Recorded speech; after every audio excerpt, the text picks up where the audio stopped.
Who would have thought that the Cubs in late August would still be on top in the East? But there they were in a pivotal game against Houston in what would become a game of the year. The Cubs began digging their grave in the second when the Astros loaded the bases against Mike Bilecki, and Rafael Ramirez forced a faux pas. Now the delivery. Ground ball. They won't get a double play. Out at wild throw into right field. Two-run score. Runners at second and third. Dunston threw the ball away. Ramirez struck again in the fourth with a two-run double. Then Granley fanned the flames in the fifth. Now Ramirez drives one high and deep to left. McClendon back on the track, and that ball's gone. He left it up, and Ramirez hit it out. A grand slam home run for Rafael Ramirez. Ramirez now has 7 runs batted in this game. 1 in the second inning, 2 in the fourth, and 4 here in the fifth on a grand slam home run.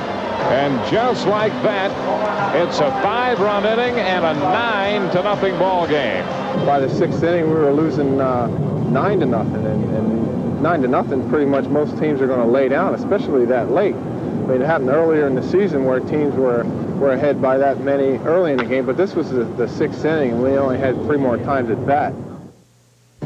But Wrigley is no stranger to strangeness, and the Cubs began their own chapter in the 6th. Mark Grace was on second, Sean Dunston at bat, and Mark Portugal got a chop. Big chop off the plate. Portugal backing down off the mound. Barehanded pickup, and he throws it away. The run will score, and Dunston's on his way to second. So the Cubs pick up a run. Dunston, too, eventually scored.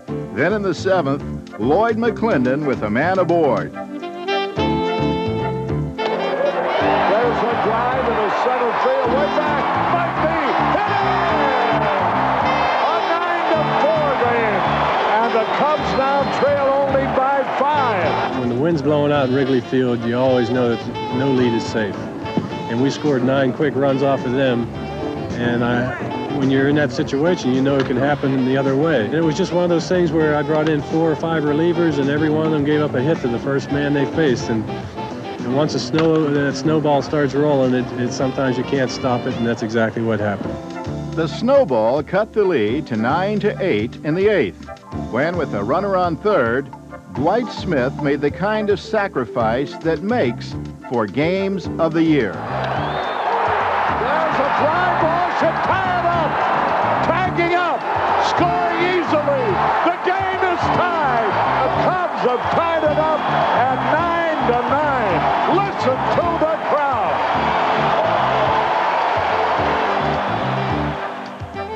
From a 9-0 deficit to a 10th inning triumph.